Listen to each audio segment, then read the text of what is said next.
It was only a matter of time before the truth exploded in front of everyone's eyes. And now it's official. Lewis Hamilton and Charles Leclerc have lost their patience.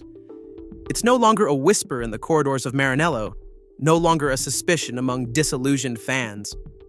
It's a brutal reality confirmed by their words, their team radios, and a weekend in Montreal that marked the definitive breaking point between the drivers and the Ferrari pit wall. And the entire Formula One world took notice. The Canadian Grand Prix wasn't just a strategic disaster. It was a manifesto of internal chaos, chronic disorganization, and Ferrari's inability to read situations in real time. A painful lesson in how to ruin a race weekend that could have been solid. It all started with Leclerc, already frustrated by a qualifying session compromised by a red flag at the worst possible moment. But the real implosion came during the race, when Charles reported over the radio that his hard tires were still performing well, stable and good condition. "The tires are fine," he said clearly to his engineer. A direct, simple, unequivocal message. And yet, just one lap later, he was inexplicably called into the pits. No strategic adjustment, no response to his feedback, just a preset plan that the pit wall decided to follow blindly. They fitted him with another set of hards, locking him into a two-stop strategy, just as many of his rivals were extending their first stint to gain time and positions. A decision completely disconnected from what was happening on track. A glaring error. Leclerc's reaction was immediate. "Why did we box? I told you the tires were fine." His voice was tense, full of disappointment and anger. It was the perfect symbol of everything that's wrong with Ferrari's race operations today. Mental rigidity that prevents adaptation, a lack of mutual trust, and above all, a disarming inability to listen to their own driver. The result? Charles ended up in traffic, completely out of sync, with no chance to recover.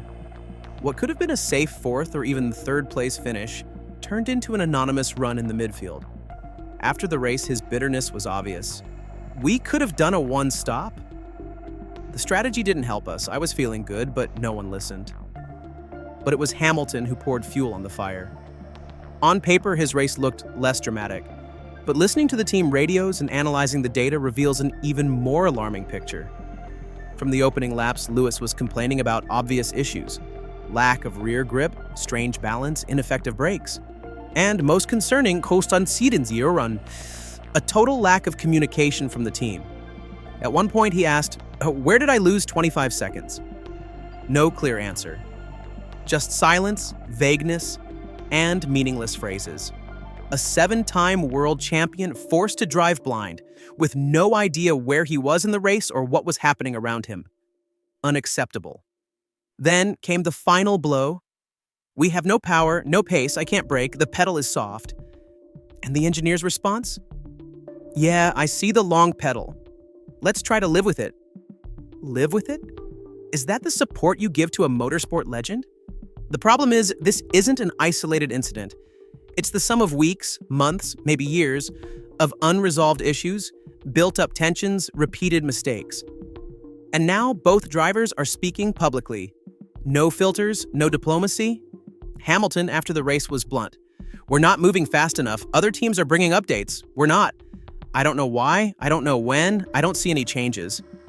But when asked what's really going on inside the team, he lowered his gaze and said, "I wish I could tell you, but I can't." The message is clear. The problem isn't just technical, it's systemic. It's the internal organization. It's the communication. It's the culture of a legendary team that no longer functions. And the two drivers are now saying it out loud. If even Leclerc, after years of patience, is beginning to lose faith, and if Hamilton, man who left Mercedes to build a new winning chapter, finds himself in a project that is not a winning project, but a full-blown crisis, then it's clear. Ferrari is risking far more than just another failed season. The real alarm, however, is that this situation is no longer a temporary slump. It has become the norm. And when failure becomes routine within a team, the descent becomes unstoppable. Ferrari isn't just losing points. It's losing time, trust, and even worse, it's losing its drivers. Leclerc was the symbolic man of loyalty to the red cause. Despite countless disappointments, He always chose to protect the team, to justify the mistakes, to show patience. But in Montreal, something changed. It wasn't just frustration, it was disillusionment. That moment when you realize that maybe things will never actually change. His post-race statement was sharp. "I'm not frustrated by the results or other drivers, but by a system that never changes." No translation needed. It was a cry for help. And the fact that it came from him, the more diplomatic of the two, says everything. And then there's Hamilton, the man with 7 world titles, impossible feats, and long-term vision. He arrived at Ferrari with the ambition of building something great, of going down in history as the one who brought the Prancing Horse back to the top of the world. But for now, the reality is very different. What he found was not a team hungry for victory, but a bloated, bureaucratic machine, slow, unable to react. Technical upgrades are not coming. Decisions are made without consistency. The communication between driver and engineers is fragile, confused, often absent. And Hamilton's initial enthusiasm is slowly being replaced by growing frustration. But what's even more serious is the message all of this sends to the rest of the paddock.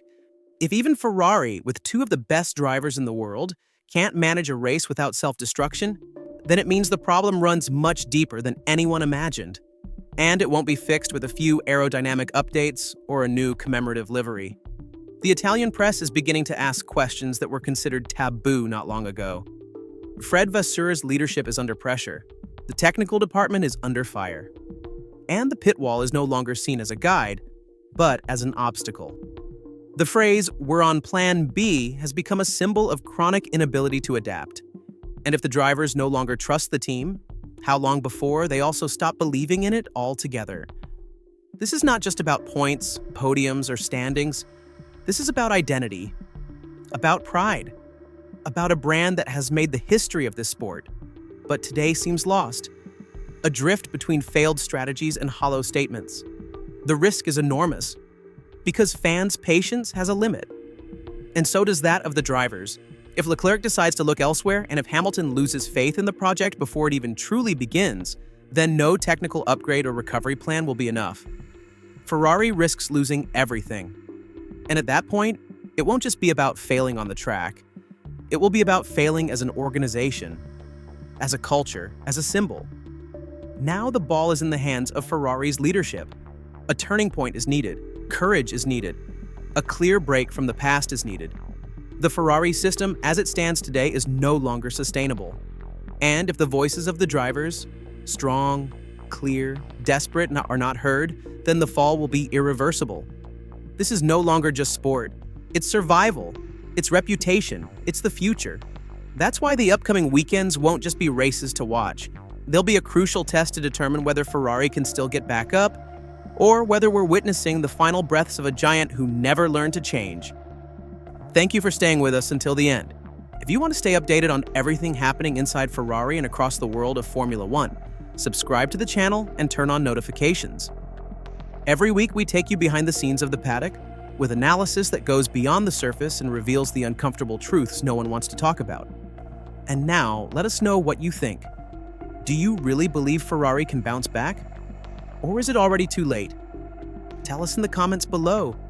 And don't forget to watch the next video that's about to appear on your screen. It might hold the key to understanding whether the Ferrari dream is destined to rise again or fade away forever.